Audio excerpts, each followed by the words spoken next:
Disney's newest live-action remake, Lilo and Stitch, comes out this week. Now, just letting you know, this review is going to be spoiler-free for the live-action remake of Lilo and Stitch, but I will drop a couple of things that are spoilers for the animation. If that sounds perplexing, that just puts into perspective the kind of changes they made in this live-action remake. And while there are some movies in which it's not really fair to compare one to the other, the remake to the original, when the changes made are for the... what's the word? Worse? I think it's warranted. Okay, let's review the newest Disney live-action remake that has all the magic we've come to expect from a Disney live-action remake.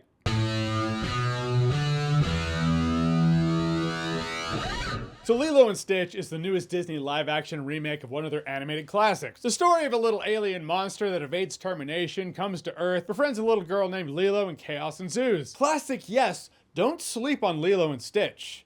It's pretty great. I caught it much later in life because in 2002 I worked at the movie theater that got all the newest action blockbuster movies, and there was the theater down the street that got the kids movies. They got Lilo and Stitch. I just didn't make my way there to watch it. But yeah, solid movie, a lot of heart. So Disney's like, yeah, let's ruin some of that.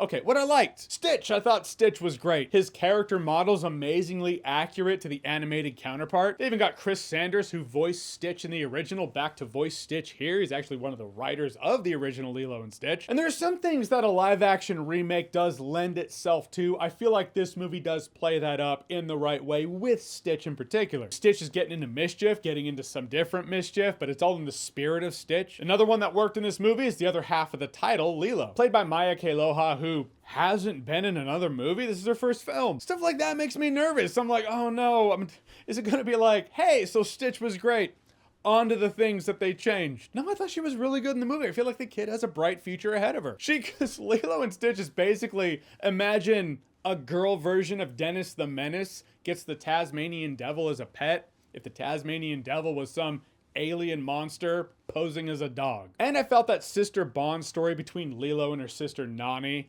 there were moments that did have the feels. Nani was also done dirty in this movie because they changed certain things that just...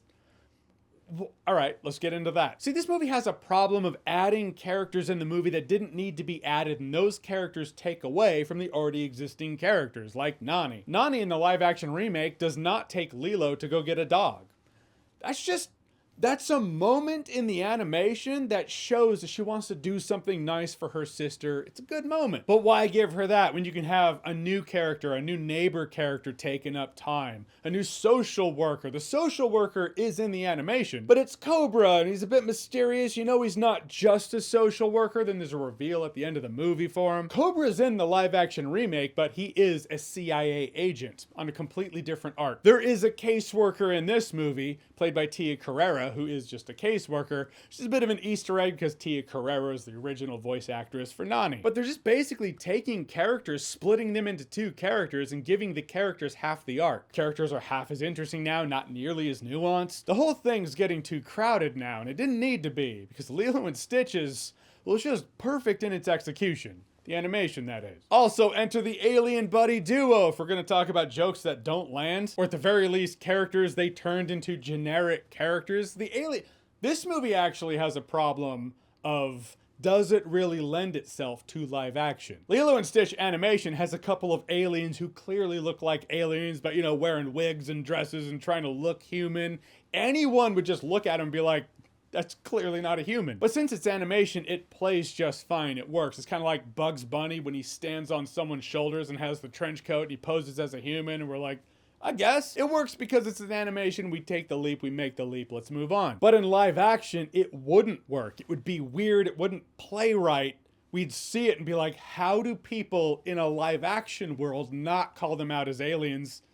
They just look like aliens. So in this movie, they just activate a thing and two aliens turn into two humans. Well, they're aliens, but they look human. Played by Billy Magnussen and Zach Galifianakis. Funny thing, in terms of comedic roles, I wouldn't have pegged Billy Magnussen as the better of the two, putting him up against Zach Galifianakis, but he is in this movie. But in either case, they come across as generic. They come across as dime store Iggy and Spike from Super Mario Brothers, the movie. The first 5 minutes, I knew there was a problem. The intro of this movie actually goes down very accurate to the animated movie. With some things changed, and the things that were changed were for the worst. They seem like nitpicks, but the devil's in the details, especially with jokes, especially with dealing with comedy. The original film's joke about how they can't just vaporize Earth with Stitch on it because it's some sort of wildlife preserve for mosquitoes, because mosquitoes are an endangered species. That's just hilarious to me that these annoying insects that we have to deal with are some sort of cosmic endangered species, and that's why there's so many of them here. Now that joke is in here, but there are so many other jokes going down on screen because Pleakley's all dressed in some cowboy outfit because he's this Earth super fan, that when he delivers the mosquito line, it just kind of gets buried rather than being the focal point of the moment as the joke, and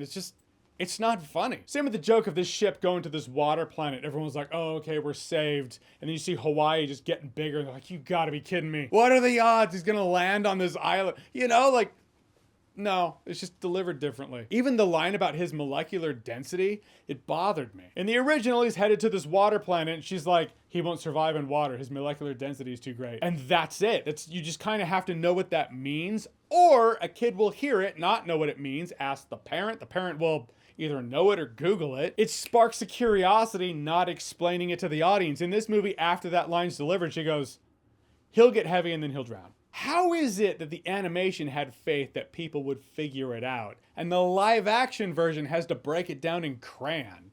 How are we not going backwards? Yeah, that's the first 5 minutes, folks. The relationship between Lilo and Nani, it's in here, and like I said, there were moments that gave me the feels for sure, but this movie does not do Nani any favors. She's supposed to feel like this older sister who's in over her head. Social workers are on her case. Stitch shows up, he starts causing problems. It's looking bad for her. That is in here, but this movie does add this element of detachment where you don't care as much as you should. Don't care as much as you did in the animation, at least. Devil's in the details, like I said. You know that iconic scene where Stitch plays a record player out of his mouth? That is in here, but whereas the animation, Nani's looking at it like, I got nothing.